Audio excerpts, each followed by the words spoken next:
I should have known something was terribly wrong the moment I heard Clara's muffled voice through the door that day. It started like any other Saturday morning. I was pottering around the kitchen, enjoying a rare moment of quiet solitude before the rest of the house stirred to life. The clinking of ceramic on the countertop as I prepared my usual morning tea was the only sound, until Clara's urgent whispers broke the stillness.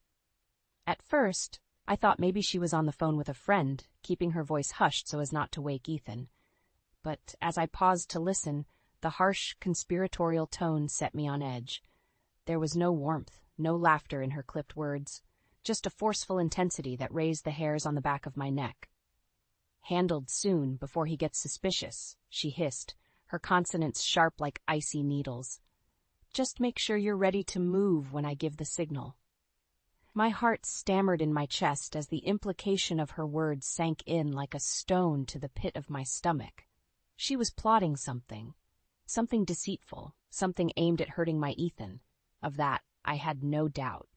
In that moment, everything I thought I knew about my daughter-in-law, Clara, collapsed around me.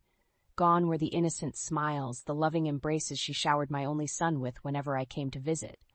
Just one short, overheard conversation, and the woman I trusted with my family's happiness was suddenly a viper, poised to strike at our very hearts.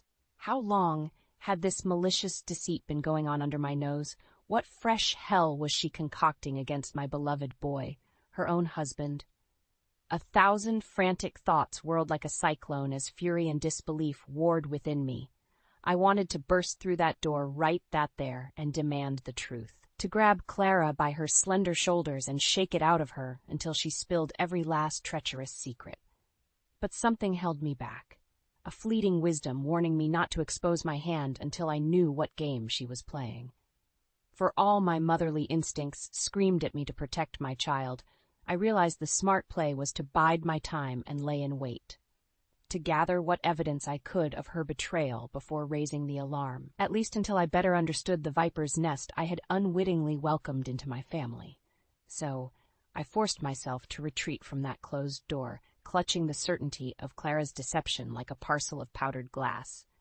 However sharp and wounding the truth, I knew it was the only way I could finally excise her lies from our lives for good. No matter what deep treachery she was spinning, I would not allow that deceitful snake to sink her fangs into my loved ones and inject her venom.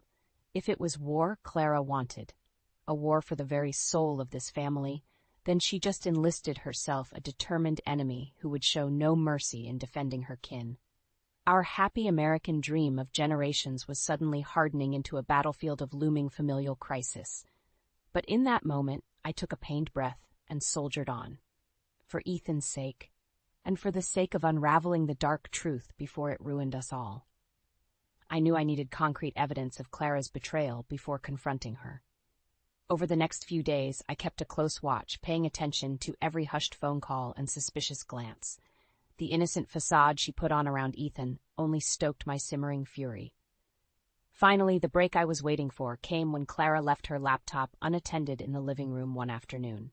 A huge risk, considering what incriminating trails may be lurking in her digital footprints. I wasted no time seizing the opportunity to uncover the truth.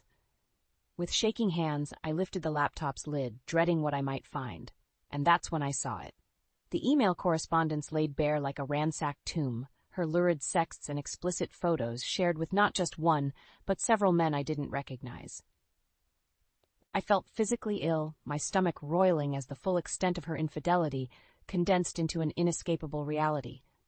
But even worse were the paper trails indicating her intentions to siphon money from Ethan's inheritance after taking out a secret life insurance policy. My hands went clammy, the laptop almost slipping from my grip.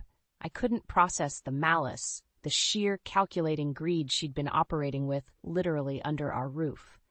This was so far beyond a simple tawdry affair. She was aiming to hollow out my son's life like a carved pumpkin and devour the leftover scraps. I don't know how long I sat there, tears of rage streaking down my cheeks as more and more damning evidence piled up on the screen. But eventually, the sound of the front door opening snapped me back to reality. I quickly closed the laptop, straightening myself up just as Clara emerged from the hallway. "Oh, good afternoon, Marlene," she chirped with that saccharine smile that turned my stomach. "Is everything okay?" I stared back at her, struggling to mask the disgust seething behind my eyes. She looked so unbearably smug, not an inkling of guilt over the depraved acts she'd been carrying out. In that moment, I wanted nothing more than to grab her by her pretty, lying mouth and, no, I couldn't give in to that impulse, as satisfying as it may be. Not without irrefutable proof to back me up when the inevitable denials came. Steadying my nerves, I forced the most level tone I could manage.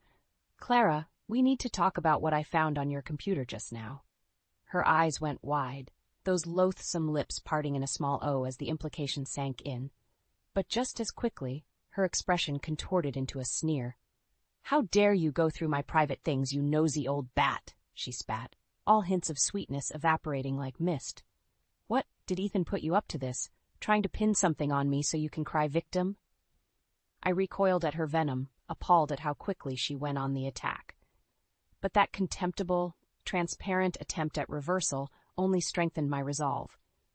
I would not be cowed by this vicious succubus a moment longer. "Don't insult my intelligence with your lies, you faithless snake," I shot back, feeling the words ripping up from my gut. "I saw everything on there, the texts, the videos, the policy info. You're nothing but a calculating, money-grubbing whore trying to bleed my family dry." Her mask shattered then, giving way to an expression of pure, glowering hatred. This was the real Clara, the soulless harpy hiding beneath cheap cosmetics and vapid smiles. As she opened her mouth to surely spew more venom in her sad defense, I held up a hand to silence her. "Save your pathetic denials. We're done here, you and I.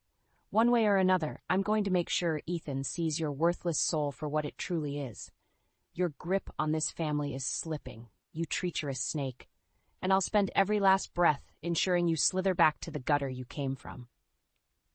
With that vow lingering in the air like a prophecy, I turned on my heel and stormed out, leaving her to stew in the putrid mess of her own making.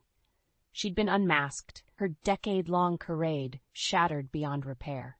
From here on out, it was scorched earth.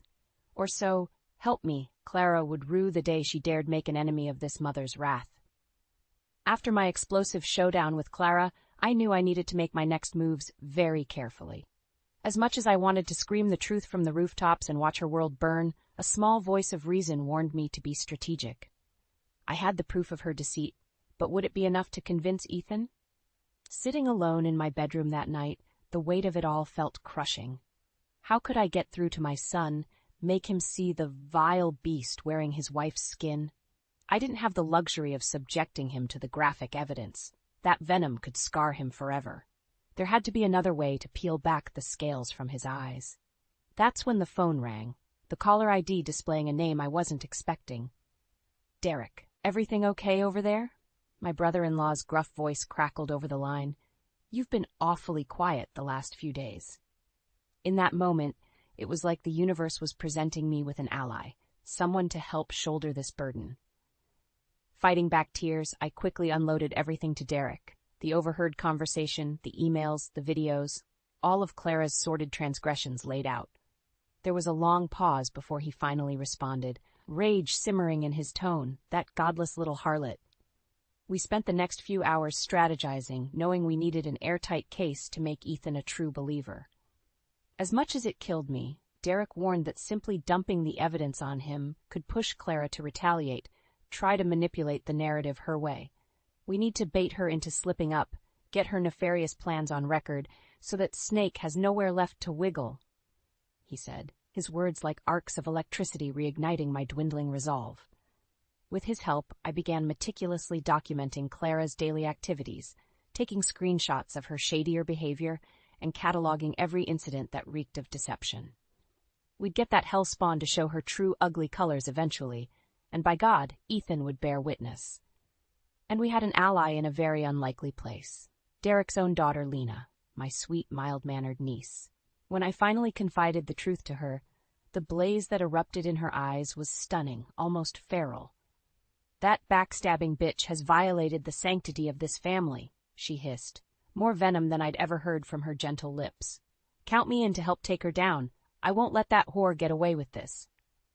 With Lena joining the cause, The chink in Clara's facade finally began to show ever so slightly. My niece took great delight in concocting subtle ways to shake that wretched harpy's confidence, keeping her always just a bit off-kilter and paranoid, knowing we lurked around the corner. Every sidelong glance, every bitten lip and shift of the eyes when we'd suddenly appear, felt like a delicious victory. Clara was the trapped rat for a change, her beady eyes darting around as the jaws of ruination began closing in. Just a bit longer, and she'd slip up spectacularly. Gone were any hesitations about ruthlessly exposing this schemer's depravity. With Derek and Lena by my side, I knew I had the family's full might aligned against Clara's sadistic machinations. For months, that godless vulture had been feeding on our love, our trust, but now the predator was about to become the prey. Whichever hole Clara thought she could slither out of this through, we would seal it shut, without mercy. Her despicable reign of betrayal was nearing its inevitable, fiery end. And as the splinter of loved ones committed to her demise, we would ensure the inferno that consumed her left no secrets remaining. With Derek and Lena fully committed to our cause, we knew the key was to bait Clara into revealing the full extent of her nefarious intentions. Simply confronting her again would only cause her to lash out with more denials and manipulations. No, this venomous serpent needed to be flushed completely into the open. Our best shot was to dangle something irresistible in front of her greedy snout, an opportunity she couldn't refuse to take advantage of and swindle from Ethan. Derek had the perfect scheme, one that made my stomach churn with guilt, but was ultimately necessary for the sting operation. We set up an investment plan, make it look incredibly lucrative. He explained in hushed tones over coffee one morning. Give Clara all the breadcrumbs to sniff out, passwords, financial details, everything she needs. You want us to tempt her? I shook my head slowly. Deceiving her is one thing, but concocting an entire fabrication feels like we're stooping to her level of moral bankruptcy? Lena interjected, eyes blazing with determination. That's exactly the point, Aunt Marlene. We can't play by the rules with someone as unscrupulous as that two-faced gutter rat. We lay the perfect trap to make her true nature inescapable. As much as it turned my stomach, I knew they were right. Clara had declared war on our family a long time ago. Our mutually assured destruction was the only path to excising her malignancy for good. Okay, I relented with a weary sigh. If this is what it takes to rid us of that toxic succubus, let's do it. What's the play? Over the next few weeks, we carefully constructed an airtight honeypot tailored to appeal precisely to Clara's insatiable greed and blatant disregard for ethics. A too-good-to-be-true investment vehicle with documents and financials readied, just waiting for her thieving tendrils to start slithering all over it. Derek and I played the parts of bumbling family members, feigning confusion over these perplexing investments as Clara's eyes gleamed with avarice. It made me want to vomit, watching her perfectly conceal the ravenous glee behind that vapid beauty queen smirk as the trap was set. You know, these financials seem complicated, Derek said one afternoon as we discussed the details over lunch.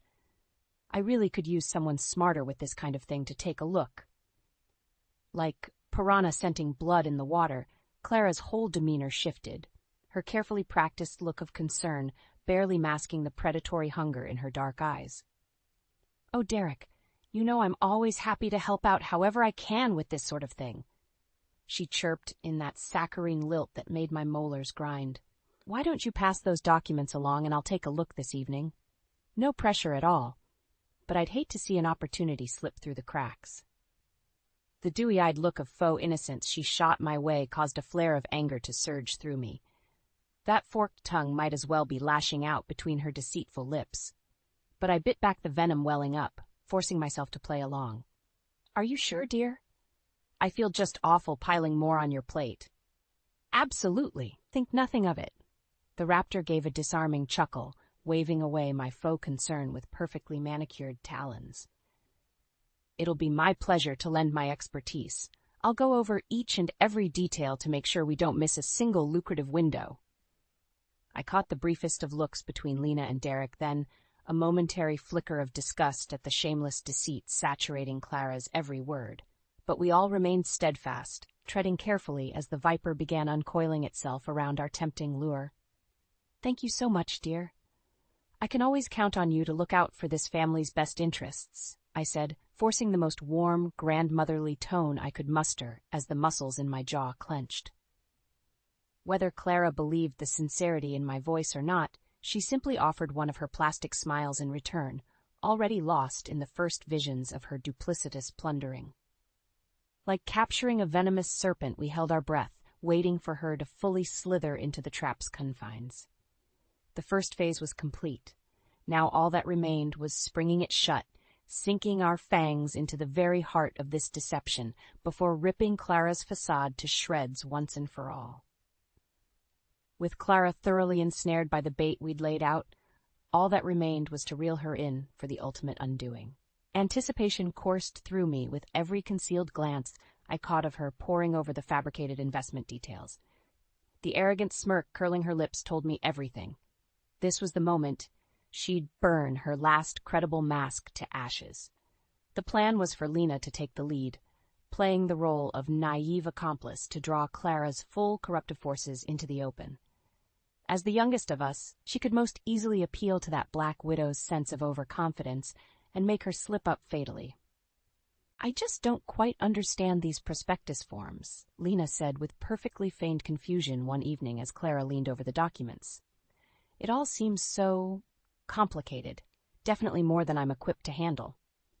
That was Derek's cue to make an overly theatrical show of heading out. Well, if you bright ladies have it covered, I'll leave you to it. Marlene and I actually have an appointment to get going to. Yes, we really must get moving, I added with a pointed look towards my traitorous daughter-in-law. You don't mind keeping an eye on things here for a while, do you, Clara dear? The she-devil looked up from the papers with a smile so calculated it could have been printer-generated. Of course, I'd be simply delighted to walk Lena through all the finer points. And with that, Derek and I made our exit, leaving the trap ready to be sprung.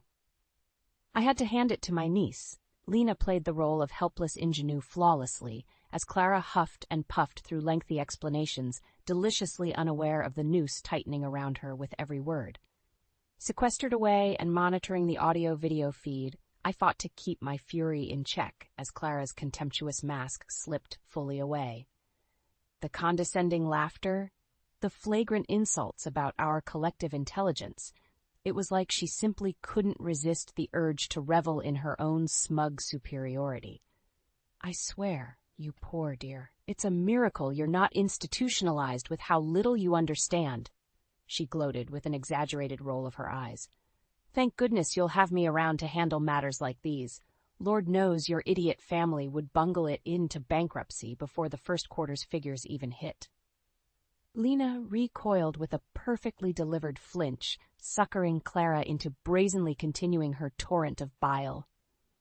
Seriously, why do you think I've stuck around playing dutiful wife to that dullard Ethan all these years? Certainly not for his rapturous skills in the bedroom, I can tell you that. Her derisive cackle pierced the airwaves, the sound of rancid nails on chalkboard scraping against my very soul. Mercifully, Lena allowed only the faintest look of shock to cross her features in response. Well, you always did seem to dote on him so supportively, she managed to stammer through expertly feigned distress. Does that mean you've been faking it all along? In an instant, Clara's expression went predatory, like a shark scenting chum in the water as she leaned in conspiratorially close. Fake it? She hissed with sneering contempt. Oh, honey, I've been meticulously planning this family's demise since before I even met that sad sack of a husband. With those damning words vocalized, the final hook was baited. I watched in speechless revulsion as Clara enthusiastically divulged every last lurid detail of her machinations, the ulterior motives behind their marriage, the mistress arrangements with her lovers, the insurance fraud schemes, and slow marination of Ethan's finances into her control. She held nothing back, so thoroughly convinced of her complete triumph over our pitiful family. I've been drip-feeding that simple-minded oaf his own cuckoldry for years now, she cackled with revolting glee. And once I finally gain dominion over his family's assets, I'll detonate the whole truth bomb right in his stupid face, just to watch it shatter him. He'll be left with nothing, no wife, no money, no pride. just a broken, blubbering mess for me to grind my heels on one final time before exiting stage left as the big winner. As her malicious victory lap reached its crescendo of depravity, I heard a sudden clatter from the other room as Lena lost her composure, shoulders heaving with rage and heartbreak, even through her acting talents. The counterfeit empress clasped her hands in triumph, savoring every last shred of her perceived conquest with sadistic glee. Her very presence was a cancer metastasizing throughout my entire family. But now, we finally had every last diseased cell captured and ready for the eternal quarantine it so richly deserved. With Clara's damning confession secured, the final phase of our intricate sting was deployed. We arranged for a family gathering under the premise of Ethan's birthday celebration, one final ode to normalcy before ripping the veil away. As the hours ticked closer, my nerves reached a fever pitch, knowing this intersection could shatter relationships beyond repair. But Clara's overwhelming malice overshadowed any fear. She needed to be exposed, no matter how much anguish it caused. Evil this deeply rooted could not be allowed to fester any longer within our family. Seeing Ethan's bright smile as he embraced his venomous wife made me physically ill. How could he remain so blindingly oblivious to the viper coiled in his midst? It took everything I had to play the role of doting mother, feigning joy as gifts were exchanged and celebrations commenced. When the moment finally came, I exchanged a subtle nod with Derek and Lena. They moved to seal the exits as I stood, clearing my throat to gather the room's attention.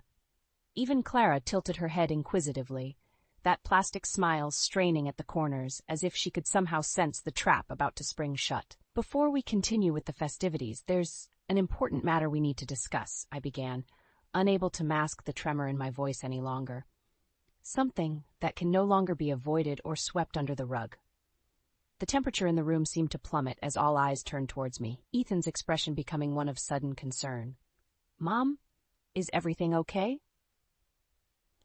Through the swell of nausea, I focused every ounce of resolve on the woman beside him, the soulless, depraved harpy masquerading as his beloved wife. Clara tilted her head in faux curiosity, but I could see the faintest flicker of panic in those beady little eyes as their inevitability sank in. "No, Ethan, everything is not okay," I stated with cold finality. "For years now, your family has been suffering an infestation of lies and betrayal, and it's time that cancer was cut out for good." A hush draped over the room like a suffocating blanket as the implications slowly dawned on Clara. I caught Derek inching forward from the corner of my vision, boxing in his prey. "You see, your dear wife here hasn't been quite the faithful partner she's made herself out to be. In fact, that woman is nothing more than a manipulative liar and an accomplished con artist, one who's been actively cheating and orchestrating your personal, emotional, and financial ruin."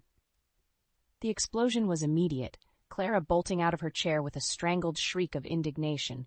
"How dare you make such vile, outrageous accusations?" She spat with turbocharged venom, whirling on my son. "Ethan, you can't possibly believe a word from these deranged liars. They're just bitter, jealous old harpies who can't stand to see us happy." But Ethan simply stared back in mute horror, his world crumbling beneath the weight of her visceral panic. When no denial or defense came from him, the terror in Clara's eyes reached a crescendo. Seizing the moment, Derek and Lena moved in with the laptop containing her recorded confessions, allowing the raw audio to blast through the room in high-definition clarity. Every despicable admission, every scheme to financially eviscerate Ethan and destroy this family's legacy poured forth in Clara's own gleefully narrated voice. As the look of realization congealed on my son's face, she switched tactics with desperate, grasping sobs. "Ethan, my love, you know I was just venting. Talking tough to make myself feel powerful in the face of adversity. You understand, don't you?" But even through her crocodile tears, the monster's fangs dripped with poison. With a contemptuous scoff, she redoubled her efforts at manipulation through attack. "This is all just one big, pathetic setup orchestrated by your shriveled old mother to turn you against me. She's bitter and alone, so she wants us to be as miserable as her, and—" The deafening crack of Ethan's palm across her cheek mercifully cut off her bile, leaving her lips sputtering and eyes bulging in shock. Clara raised a trembling hand to her reddened cheek as my son looked on her with a gaze of molten disgust. "Get out!" The words fell like grave weights from his lips. But Ethan, my love, please, you can't mean—" "I said get out!" he roared with animalistic fury. "I'm alive purely because of these people, my family. But all you've done is try to defile that family with your greed and lies. You don't belong here among us anymore. You are alone now." I watched in stunned silence, my heart in splinters, as Clara's entire world collapsed around her like a grotesque imitation of a human being. Weeping and wailing her refusals, she was pulled bodily from our home, cut loose from the family's fabric like the gangrenous growth she was. And as the door slammed behind her sorry form, I finally had a chance to breathe again. The serpent had been severed from our brood, her venom finally defanged for good. In the aftermath of Clara's cataclysmic unmasking, the silence that blanketed our home was deafening. Like the uneasy calm after a tornado's passing, we were left to take stock of the upheaval and devastation left in its wake. Ethan retreated into a shell of mute shock and betrayal, unable to even look me in the eye. I couldn't begin to fathom the vortex of emotions swirling within him, the anguish of being so systematically deceived by the person he trusted most, the humiliation of being played for a fool, the rage at her depravity. Just watching his hollow stare was like bearing witness to a light slowly snuffing out. For several days he remained that way, a ghost drifting through these halls he once called home. Derek and Lena attempted to reach out to remind him he wasn't alone in his grief and anger, but the walls he'd erected to protect what fragments remained of his heart were impenetrable. For my part, I didn't dare force consolation on him too soon. As his mother, I understood this was a wound that would need time and space to begin healing properly. So I kept vigil, lingering nearby to let him know I was present, but never imposing. Just existing as a bastion of familial solidarity should he decide to lash out or crumble completely. Then, almost a week after that explosive confrontation, the other ongoing saga decided to rear its head once more. "Mrs. Harper?" The smarmy lilt of Clara's overpriced lawyer wormed its way through the phone line. "We need to discuss your client's grievous and libelous actions against my client. She's suffered great personal and professional humiliation at the hands of your slander, and we fully intend to pursue legal recourse." I rolled my eyes so hard I thought they might detach and go clattering across the kitchen floor. Even disgraced and excommunicated, that vile succubus still thought she could slither her way back through intimidation. "Save your posturing, you third-rate ambulance chaser," I sneered with more venom than I expected. "Your client is nothing more than a deceitful con artist who engaged in criminal fraud and infidelity against my family, all of which we have ample evidence to prove in court, I might add." There was a momentary pause as I allowed that truth to soak in. I could practically hear the hamster wheels spinning in the little weasel's mind. "Libel is still a very serious matter, Mrs. Harper," came the inevitable rebuttal in a tone much less assured. "My client will not take this lying down."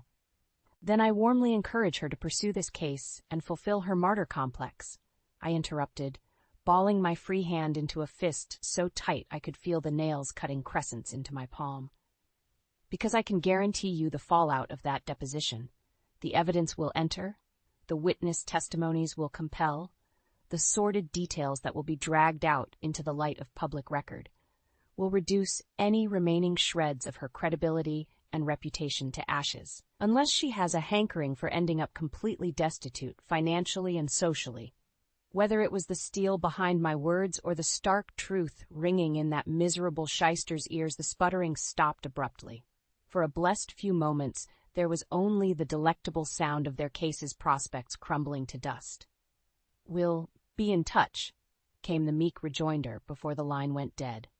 I let out a long, pent-up breath as the call disconnected. Just another toothless strike from a soon-to-be defunct adversary, forced to slink back into whatever rancid den she crawled out of. Still, it felt cathartic to be the one keeping the snakes at bay for once, the lioness fiercely guarding her bloodied pride's sanctuary. From the hallway behind me, I suddenly became aware of Ethan's presence hovering. Had he been there long, watching the display? I turned slowly to find him fixated on me with an indecipherable gaze. "You weren't kidding," he said, his voice sounding almost childlike with disbelief. "When you said she was toxic and manipulative, when you vowed to cut that cord completely, you meant every single word." I opened my mouth to reply, but the words never came. Seeing the rawness carving canyons across his face, my throat grew inexplicably tight. Before I could regain my bearings, Ethan had crossed the distance between us and pulled me into a stranglingly fierce embrace. "Thank you," he rasped, as I felt hot tears spilling down the back of my neck. "Thank you for not giving up on me, on us. You never stopped fighting for this family, and I'll never forget that as long as I live." Heaving sobs racked my own body as I hugged him back with equal desperation, my lips murmuring every soothing reassurance a mother could muster between gasps for air. United in our grief and deliverance, the broken shards of our trust began reshaping into something resilient, something resolved to never be betrayed again. We would savor this moment for however long it was needed, to be fully bathed in the absence of Clara's venom. Then, when the last drops were expelled, we could finally begin putting the pieces of our lives back together.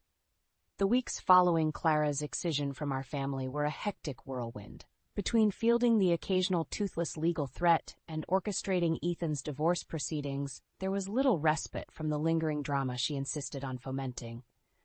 But with Derek and Lena steadfastly by my side, we weathered each pathetic gambit and postured maneuver from that miserable snake, united as a bastion against her final, desperate tantrum throes.